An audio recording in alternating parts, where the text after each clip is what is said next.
Когда я поехал в отпуск к тёще в деревню без жены, она не могла из-за работы, я ей ничего не говорил о том, что там будет Оксана, ее 32-летняя двоюродная сестра.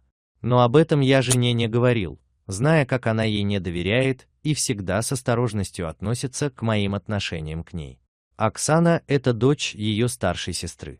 Муж Оксаны предприниматель, и он все время занят или в командировках, поэтому она недолго думает, если желает провести приятное время с каким-нибудь мужчиной. Со мной же никогда она не имела дела, хотя я мечтал, как мне подойти и уговорить ее со мной спать когда-либо. Моя теща работает в продовольственном магазине, и она уходит с утра на работу. Когда я приехал вечером, нам не удалось долго с ней посидеть, так как ушла спать, и так как было уже поздно, мы все улеглись. Утром проснулась Оксана первая, потому как я услышал шум на кухне, и я решил тоже встать. Она готовила завтрак, но еще была в пижаме, которая состояла из брюк и майки. С утра у меня был стандартный хороший стояк. Я вышел и отправился посмотреть, что она там творит. Мои шорты не скрывали утреннюю бодрость, но я подумал, что Оксане все равно, тем более, что тещи нет. Я вошел и увидел, как она старалась достать коробку сухого завтрака из верхнего шкафа, безрезультатно из-за недостатка роста.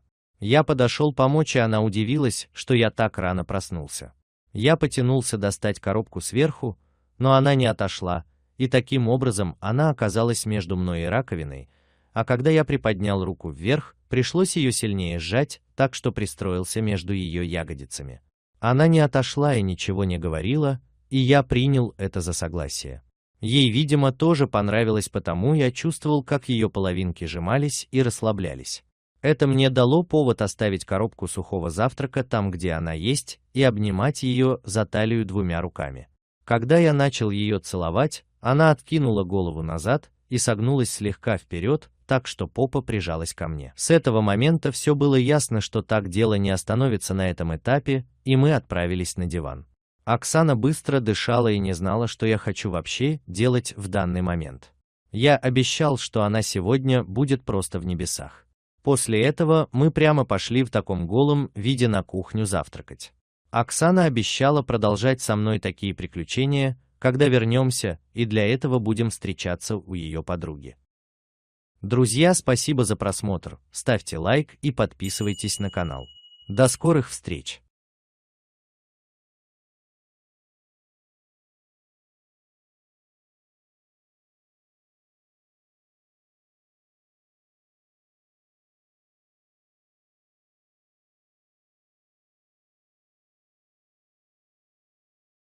Alright, everyone's presentations are done.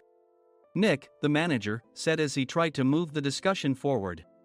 Excuse me, I haven't. I recently found out something. Nick interrupted me and began to speak. There's apparently someone in this department who didn't graduate high school and is just a part-timer. Meetings should be for employees only. Absolutely right. His lackey, Mike, of course, agreed with Nick. I'm leaving. After leaving the meeting room, I started to shut down my computer. I noticed that an email had arrived, not in my personal inbox, but in the company's shared email. Thinking, there's no point in speaking up, no one will listen, I went home quietly. The next day, I heard a commotion from Nick's desk. He was staring at his computer screen, his face pale. Nick! Is something wrong? Mike looked at the screen with him. And he turned even paler than Nick. Why is he so angry? Knowing the reason for Mike's distress, I thought to myself, serves them right. My name is Adam. My mother passed away when I was in the 9th grade, and I was raised by my father. Well, you could hardly call it being raised. After my mother passed, my father changed. He drowned his sorrows in alcohol, and though he still went to work, he squandered our living expenses on horse racing. Because of that, I had to start working part-time as soon as I entered high school. Every month, I went to the convenience store with bills in hand that couldn't be auto-deducted from my father's account. Even though I endured it because I didn't want to be alone, I reached my limit in my second year of high school and dropped out. I found a live-in job at a distant inn. Thank you for everything. The day I left home, my father, still staring at the TV, spoke. Take care. That was our last conversation. Back then, 18 wasn't the age of majority, so I needed my father's permission to work, and I couldn't hide my place of employment. Yet, my father never visited me even once. I kept working just to survive, and before I knew it, I was 42. Years of hard work paid off, and I was transferred to the headquarters. I was thrilled to be recognized by the company, as I thought I'd be working in the field until retirement due to my lack of formal education. Listen up. Our work can change the future of our employees. Don't drag us down. On my first day after the transfer, Nick, dressed in an expensive suit, spoke sternly. There was a reason for this. Our inn was located in a prominent tourist destination, known so well that everyone in the state could sing its commercial jingle. At its peak, we had 5 locations within the state. But that was long ago. Due to financial difficulties and aging facilities, only the place where I had worked for many years and the original establishment remained. I was prepared to lose my job anytime, but now there was a glimmer of hope. With the rise of social media, the tourist area where the inn was located started gaining attention again. Depending on how hard the sales department, where I was transferred, worked, we could either thrive or be forced to give up this prime location to the new hotel chains continuously popping up. For Nick, who had switched careers from another industry to strengthen our sales, this was a battle he couldn't afford to lose. I understood why he had to be strict. I will do my best. Nick sneered at my enthusiastic declaration. Did you not hear what I said? I'm sorry. I thought I was listening carefully. Out of habit from years of customer service, I apologized reflexively, though I had no idea what had offended him. Someone was watching me with a smirk. In this department, there are those who are expected to excel and those who have been shoved here because they have nowhere else to go. You are the latter.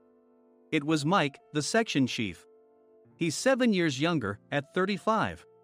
But he was called to headquarters much earlier than I was and had been moving around within the headquarters ever since. I'm not jealous, but I can't accept that he's my boss. Graduating from a prestigious university, he has an unusually high pride and caused many problems as a newbie, making things very difficult for me when I was the front desk leader. When I found out Mike was transferred to the sales department a month before me, I was disheartened. Mike is right. With just a middle school diploma, there's not much you can do. Don't even think about achieving results. As if I didn't exist, Nick remarked, I'm thirsty. Mike eagerly ran to the coffee maker. It seems Mike is Nick's lackey. I regretted being happy about my transfer to headquarters, wishing I had stayed on site forever. Send a direct mail to every company on this list by the end of the day. Nick only assigned me tasks that even a new graduate could handle. What? There are over 1,000 companies. You want me to send to all of them by today?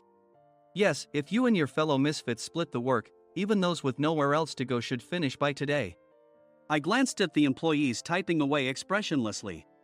They were worn out from customer service, only thinking about leaving on time, or were women reassigned after having children, with zero motivation for work.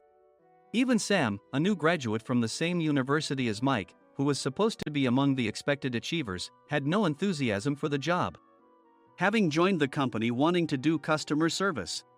I don't care what they say, I plan to quit anytime, he said.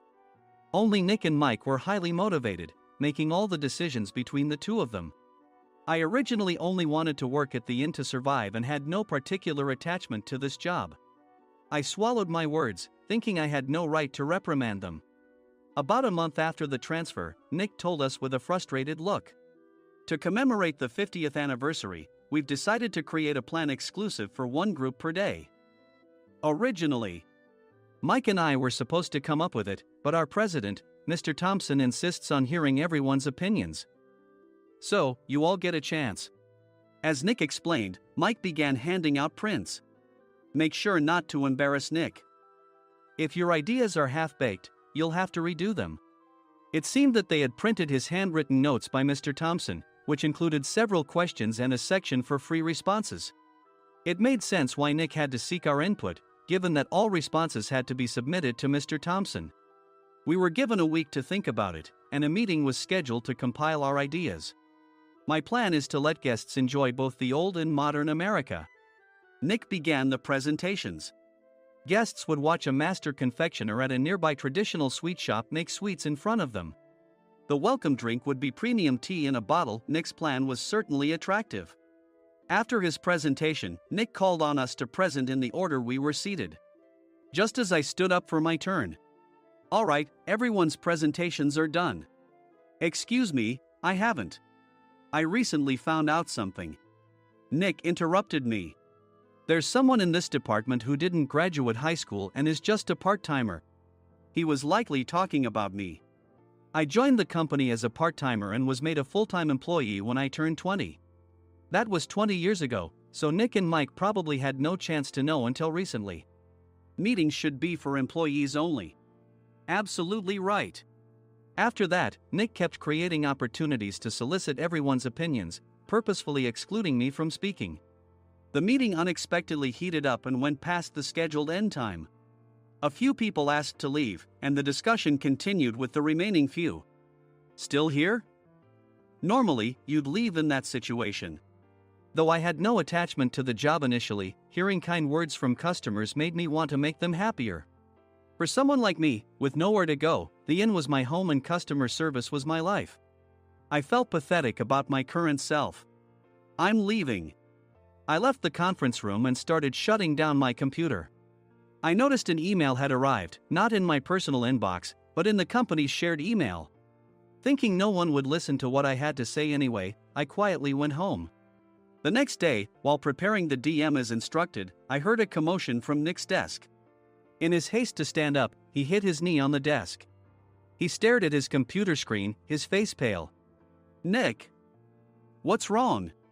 Mike, thinking he should be the first to rush over, approached Nick while still wearing his coat. He peered at the screen with Nick. And he turned even paler than Nick. Why is he so angry?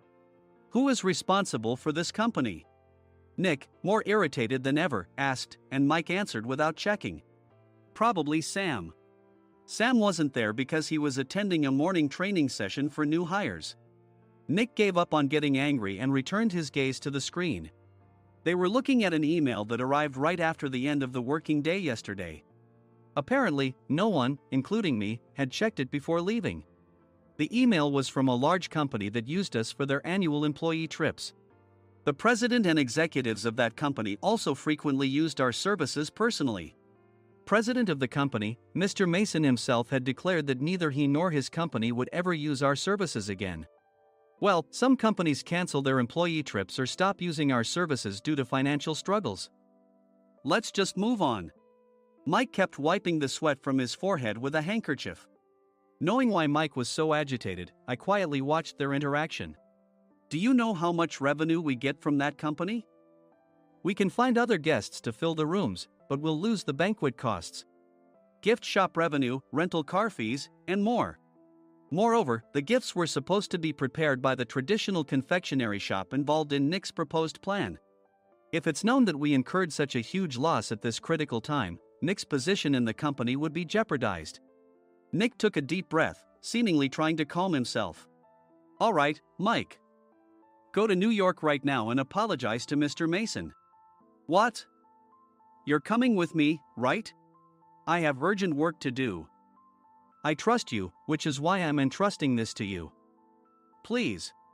Mike, believing Nick's sincerity, agreed with a determined look on his face, saying, yes. That's Nick for you.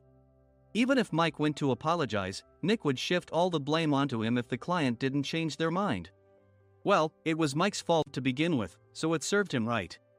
About 3 hours later, Sam answered a call from somewhere and repeatedly apologized, saying, I'm very sorry.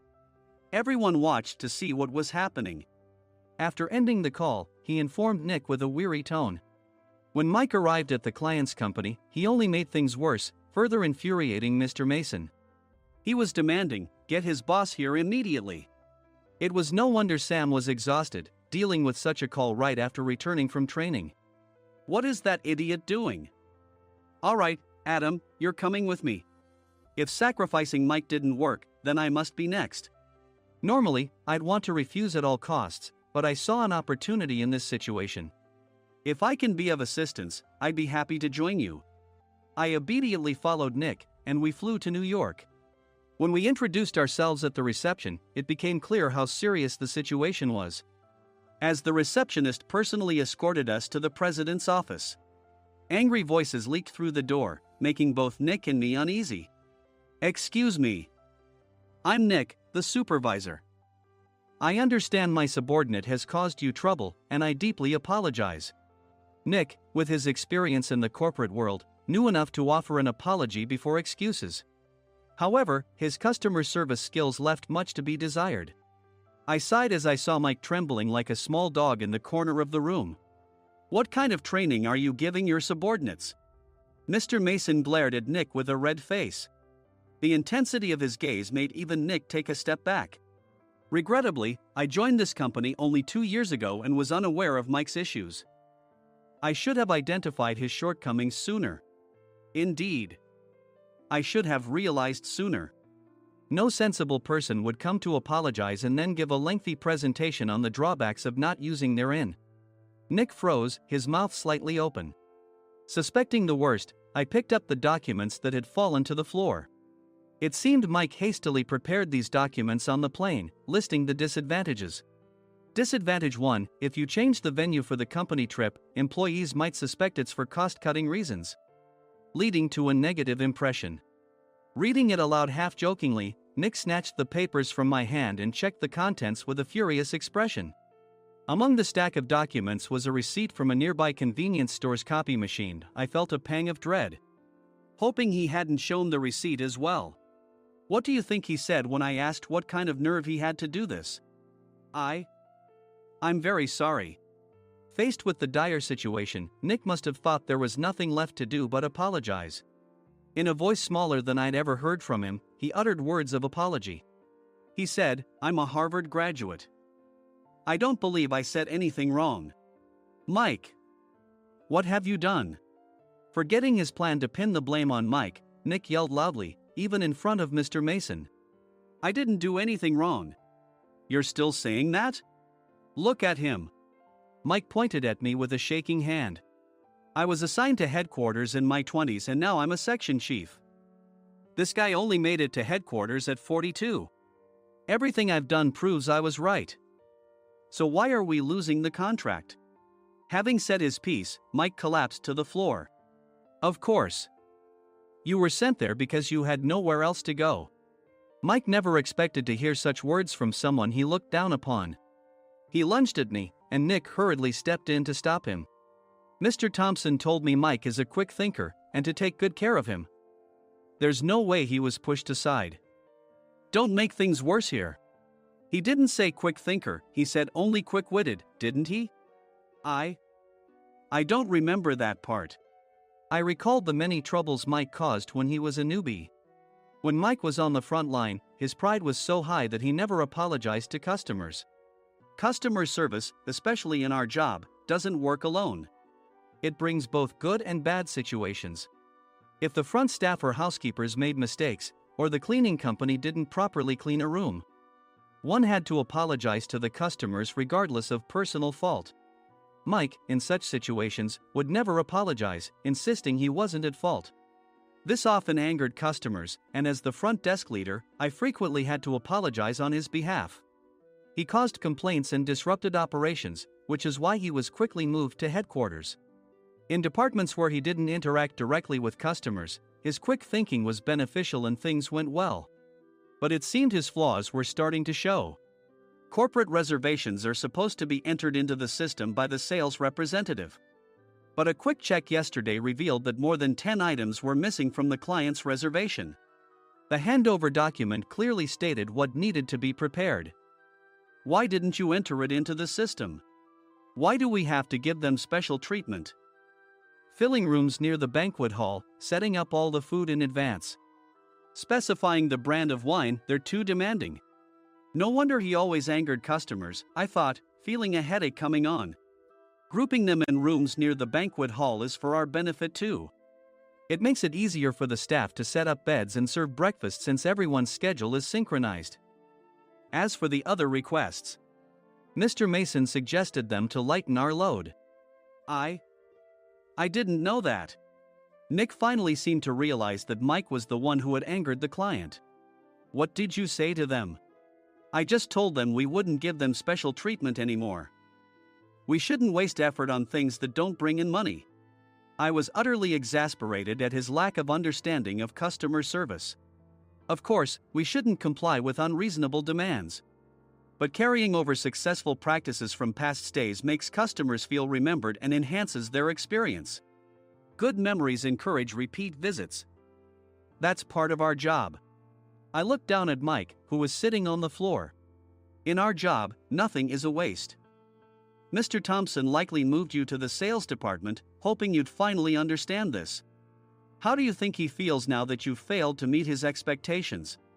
Mike, tears in his eyes, fled the president's office. I was amazed he still hadn't apologized. You have it tough, Adam. It's okay, we're all employees of the same company.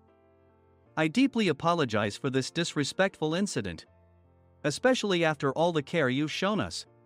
If it weren't for you, Adam, I really would have stopped staying here. When I heard you were moving to the sales department, I was willing to reconsider if you handled it. Seeing us talk so amicably, Nick's face contorted. Do you two know each other? Adam's service is excellent. I always requested him specifically. Normally, we don't accept specific staff requests, but we made an exception for Mr. Mason, adjusting my shifts accordingly. He had personally stayed at our hotel just before my transfer, and during casual conversation, I mentioned, I'm moving to the sales department soon. If I hadn't told him then, things could have been much worse. Please continue to take care of us. I look forward to it. On the return flight, Nick awkwardly offered me a can of beer. It's still working hours. Of course, I had no intention of forgiving him for a single beer. Nick might try to pin everything on Mike and avoid any consequences. While pondering this, a startling fact came to light. Nick, the tea bottles for the plan have arrived. I handed Nick a bottle labeled with our inn's name. They look good. What are you talking about? These are plastic bottles. I had assumed we would use the trendy, high-end bottling tea. But what arrived were ordinary plastic bottles of tea with customized labels. The only unique aspect was the label, which had the inn's name, making it look customized. Upon further investigation, I discovered that a substantial amount of money was set to be paid to the tea company. It was priced like bottling tea. Does this plastic bottle really cost $100 each? The tea inside is specially blended for us. The extra cost is for that. Wouldn't it be better to use another tea company? Or is there a specific reason we must use this one? As Nick continued to make excuses, I showed him a printed email. I informed the tea company's president, Mr. Mitchell, that we discovered irregular payments and he confessed. He said you two were high school classmates and planned to split the extra money. That idiot. Why did he confess? That's not important. You should worry about yourself, this could turn into a police matter. Opening the bottle cap, I suggested. How about calming down with this tea? It supposedly has a relaxing effect. Nick drank the tea frantically. In the following days, decisions were made about their fates. Mike was reassigned to the General Affairs Department, with no chance of transfer or promotion, as per Mr. Thompson's orders. As for Nick, since the payment to the tea company hadn't yet been made, he narrowly avoided legal trouble. Instead, he was encouraged to leave the company, and to avoid further complications, Nick submitted his resignation. Rumor has it that connections between HR departments have made it difficult for him to find new employment.